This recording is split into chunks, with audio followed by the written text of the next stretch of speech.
Okay, so share ko sa inyo to guys, no. So ngayong araw guys ay meron tayo ditong phone device guys, no. So itong phone device na ito guys ay parang Oppo A3s ito siya guys, no. So ito guys yung likod niya guys.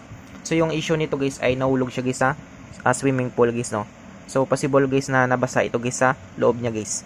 Yan. So yung gagawin natin dito guys ay bubuksan natin ito guys, no, para ilinisin natin guys. So try natin guys kapag mabuhay pa ito guys, no. Kasi ano na ito guys, no, 3 days na guys nakalipas sa guys bago dumating sa akin ito guys yung phone device nito guys. Yan. So kapag ito guys nabasa guys yung mga phone nyo guys or nahulog sa tubig guys or water damage guys, so wag nyo agad guys i-charge guys, no, or wag nyo guys paandarin agad guys kasi nga pwede guys mag-shorted guys yung board nyo guys, no. Pwedeng matamaan guys yung flex cable guys ng main flex nya papuntang charging board papuntang motherboard guys.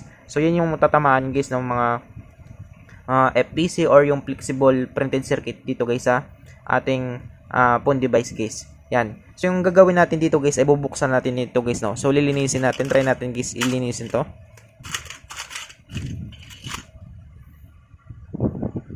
So una natin gagawin guys ay tanggalin natin guys yung SIM tray niya. So yan siya guys, no. So meron pa siyang SIM card guys. So tabi natin yan. So dito guys para mabuksan natin guys, pwede tayo gumamit guys ng maninipis natin guys na tools. Or pwede tayo gumamit guys ng kuko natin guys, no. So sa akin guys, prepare ko guys gumamit guys ng kuko. So papakita ko sa inyo guys kung paano natin buksan guys, no. Gamit guys ng kuko natin.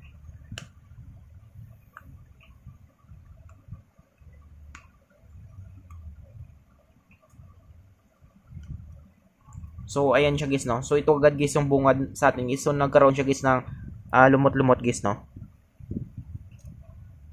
Yan. So check natin guys yung back cover nito guys. Yan. So kung makita nyo guys, nagkaroon na rin siya dito guys ng lumot-lumot guys, no, or nagkaroon siya guys ng asin-asin guys. So sign nito guys na napasukan talaga siya guys ng tubig guys, no. Yan. So nahulog na guys yung buto niya. So tabi natin yan siya guys, no. So dito guys yung gagawin natin dito guys, tanggalin natin guys yung lahat ng mga bolts nito guys. So lilinisin natin guys yung ano dito, mga pisa nito guys. Dito guys sa motherboard papunta dito guys sa charging board guys.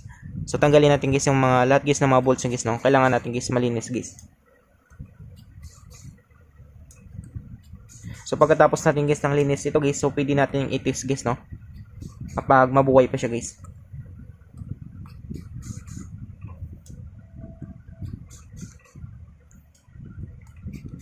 So 50-50 tayo dito guys, no, kapag mabuhay natin guys or hindi na guys, no. Kasi nga may sign siya guys, no, na napasukan talaga siya guys ng tubig guys, no. Yan. So natanggal natin guys yung mga bolts niya. So angatay natin.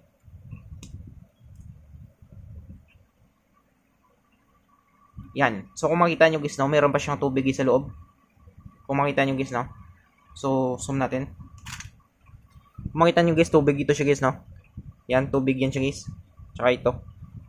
So sign guys na nastakan siya dito guys ng tubig or napasukan siya guys, no. Yan. So tubig yan siya guys. Yan, tubig yan siya. Tsaka ito tubig rin. So punasan muna natin.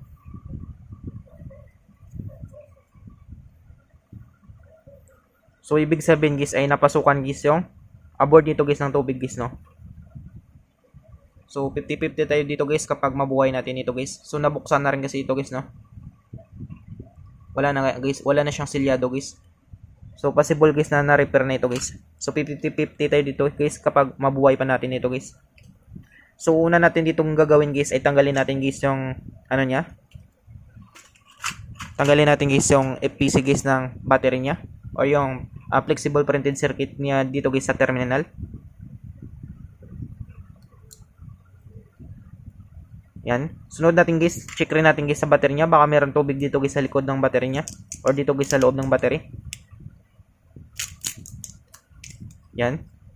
So natuyo na siya guys, no. So 3 days na kasi siya. So okay pa naman yung battery niya guys, matigas. So kung makita nyo guys, no, nag-asin-asin na dito guys sa frame niya guys. So sira na rin guys yung mga buto niya guys. Yan. So nag-asin-asin na rin siya dito guys. So dito guys yung gagawin natin, tanggalin natin guys yung ano niya, yung FBC ng LCD niya or yung flexible printed circuit. So kung makita nyo guys ay meron siya ditong itim guys. Ibig sabihin guys ay nagkaroon siya ng corrosion. Yan. So linisin natin yan. Tsaka yung main flex niya. Check rin natin. Yan. So kung makita nyo guys, no, meron siyang itim guys sa kanyang pin. Ibig sabihin guys, or ibig sabihin guys na pasukan siya ng tubig guys, no. So tanggalin natin guys yung ano nito, yung antenna niya. Yan. So sunod natin dito guys ay angatin natin guys yung motherboard niya guys, no. Kung makita nyo kasi guys, nagkaroon siya guys ng lumot-lumot dito guys. Ito, nag-green-green na siya guys, no. So, ibig sabihin nito guys, or patunay ito guys na napasukan siya ng tubig guys, no. So, dito pa lang guys ay meron siya ditong sign guys kanina guys na meron talaga siyang tubig guys, no. Or ito guys, no, yung sign na ito guys. Ibig sabihin guys, tubig ito siya guys, no. Nastakan siya guys ng tubig. Yan. So, angatin natin guys yung motherboard niya. Yan. So, natuyo na siya. So, ito siya guys, no? So, basa pa siya dito guys. So, kung makita nyo guys, no? Ito. Basa pa siya guys. Ibig sabihin guys ay napasukan niya siya guys ng tubig. So, dito guys ay tanggalin natin guys lahat guys ng camera niya.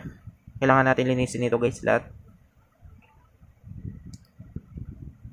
So, kung makita nyo guys, no? Nag-green na rin siya dito guys. Ibig sabihin guys ay napasukan na rin siya ng tubig dito. So, tanggalin natin lahat ng camera niya. So, linisin natin yun siya guys, no? So, dito guys ay gagamit tayo guys ng electronic liquid natin. Dahil wala tayong ultrasonic cleaner guys. So, ito guys yung gagamitin natin guys, no?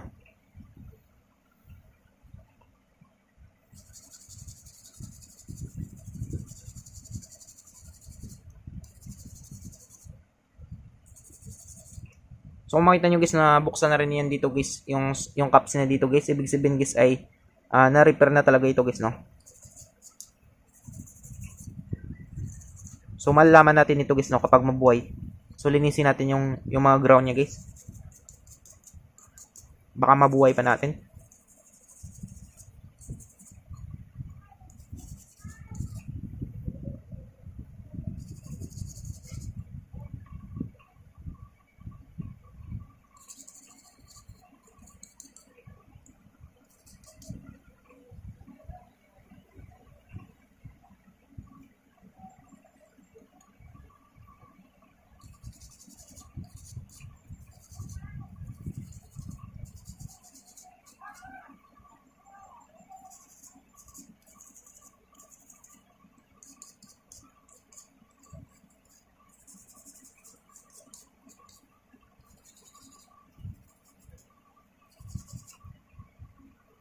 So, yun siya guys, no? So, malinis na siya guys. So, tabi natin yan. Sunod natin guys, linisin guys yung charging board niya. So, possible guys na napasukan rin to guys ng tubig guys, no? Kapag napasukan yan dito guys sa motherboard guys, so, matik yan siya guys, no? Napasukan rin yan dito guys sa charging board niya guys, no? So, kung makita nyo guys ay, ano na ito guys, nagkaroon ng corrosion yung mga bolts niya. So, sign yun siya guys na napasukan siya guys ng tubig guys, no? So, tanggalin natin guys lahat guys ng mga bolts niya.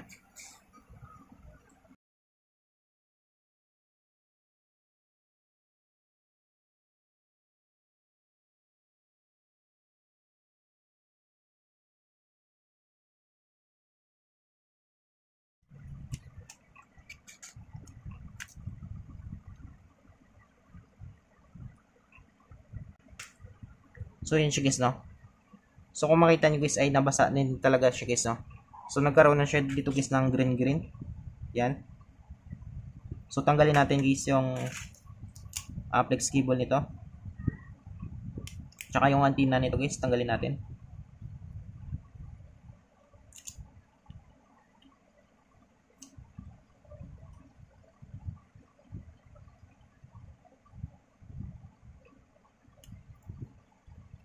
So, tanggalin natin guys yung charging board niya.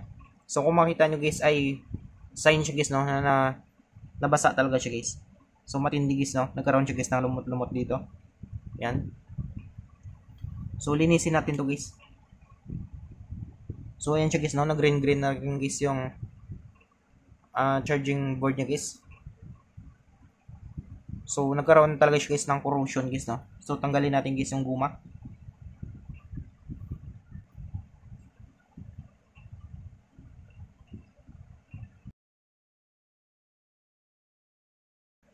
So linisin natin to guys.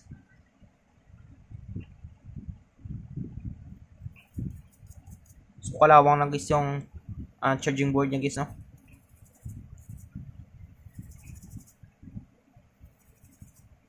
So hindi lang natin alam guys kapag gagana pa ito.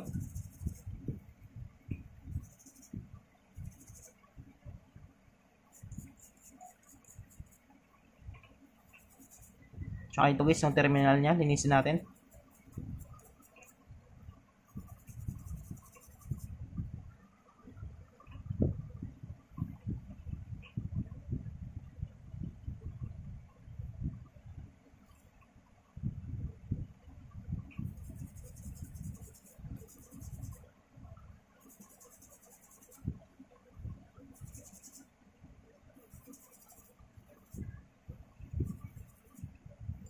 So ayan siya guys, no. So nalinis natin. So sunod natin dito guys, linisin rin natin guys yung frame niya.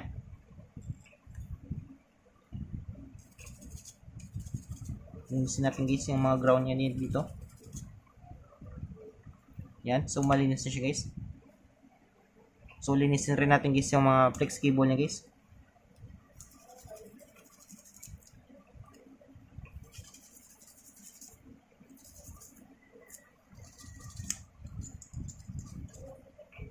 Yan. So try natin guys ibalik guys, no.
So lagyan natin guys ng isang bolts guys.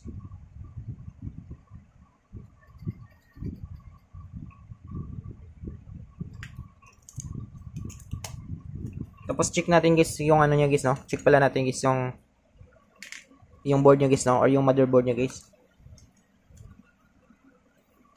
So tester tayo guys.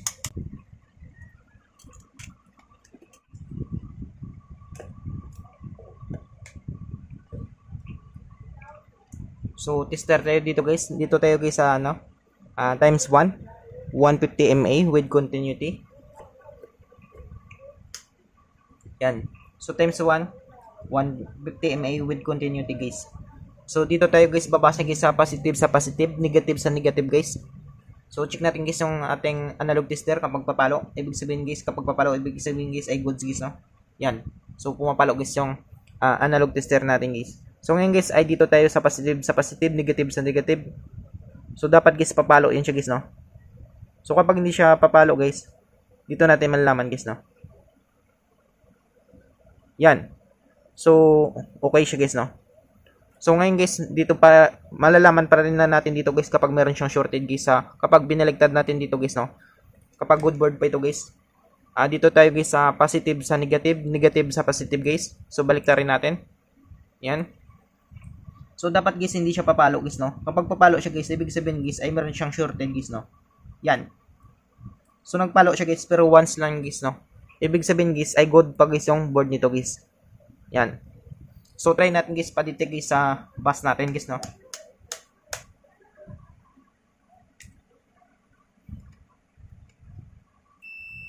Yan. So kung marinig nyo guys, no. So okay guys yung analog tester natin. So dito guys ay ano natin guys sa ano guys, no, sa bus natin. So dapat guys ito guys, dapat guys ay tutunog ito guys, no. Yan, kung makita nyo guys, kung marinig nyo guys ay tumutunog siya guys, no? Yan. So, dapat kapag binaliktad natin dito guys sa positive sa negative, negative sa positive guys, dapat guys ay hindi siya tutunog guys, no? So, dapat guys hindi siya tutunog. So, baliktarin natin, positive sa negative, negative sa positive. Yan. So, tumunog siya guys per once lang guys, no? Ibig sabihin guys ay good board pag guys yung motherboard na ito guys. Yan. So, try natin guys ibalik guys sa dito guys sa frame niya guys, no? Or dito guys sa housing niya guys.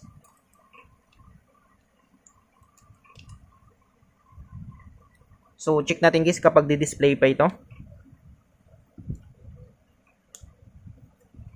So, balik natin guys yung battery niya. So, malinis naman ito guys, no? Nalinis na rin natin. Tapos, lagyan natin guys ng isang ground. Dito guys sa power flex niya.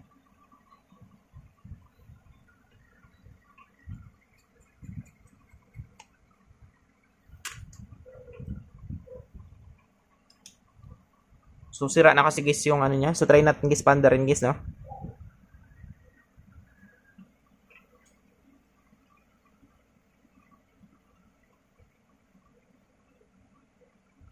So, wala siyang response guys.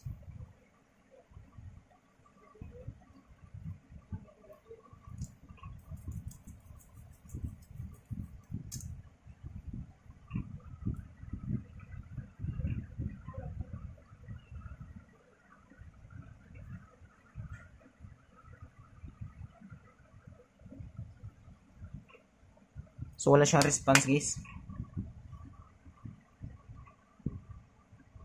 So, pwedeng sira guys yung power flex ni guys, no?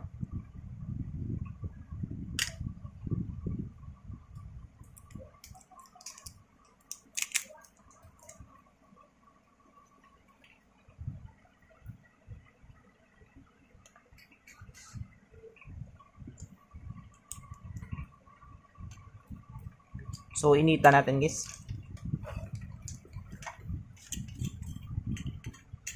So, dito guys, gagamit tayo guys ng ano natin guys. Heat gun natin guys, no?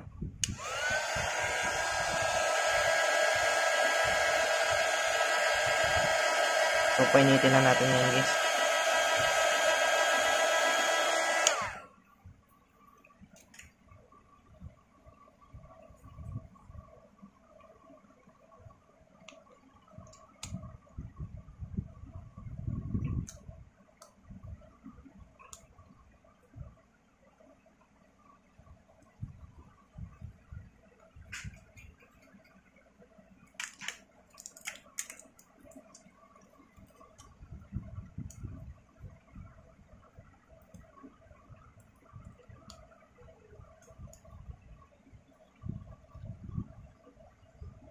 Pandarin natin ulit guys.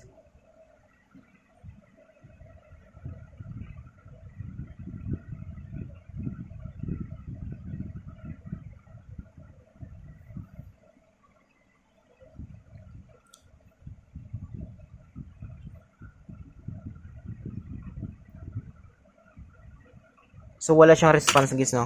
So, try natin guys, i-charge guys. So, pwedeng ano guys, no? Pwedeng nasira na guys yung LCD niya guys kapag wala na siyang display guys, no? So, charge natin guys.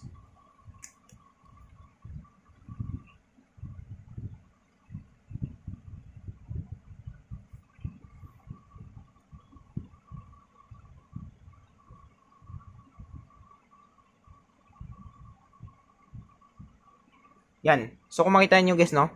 So, nagkaroon siya guys ng display guys. So, ibig sabihin guys ay nabuhay natin guys yung board niya guys, no? So, ang problema lang dito guys, yan. So, nag-charge rin pala siya guys, no? Yan. So, ganun lang kadali guys, no? Kung paano natin guys ma-fix guys yung phone na device natin guys na water damage guys, no? So, I hope guys na makatulong sa inyo itong video tutorial natin. Sa mga bago pa lang sa ating channel guys, no? Huwag natin guys kalimutan guys i-click guys yung subscribe at yung notification bell button para ma-update ko kayo guys sa susunod natin guys na video tutorial. Thank you guys and God bless sa lahat.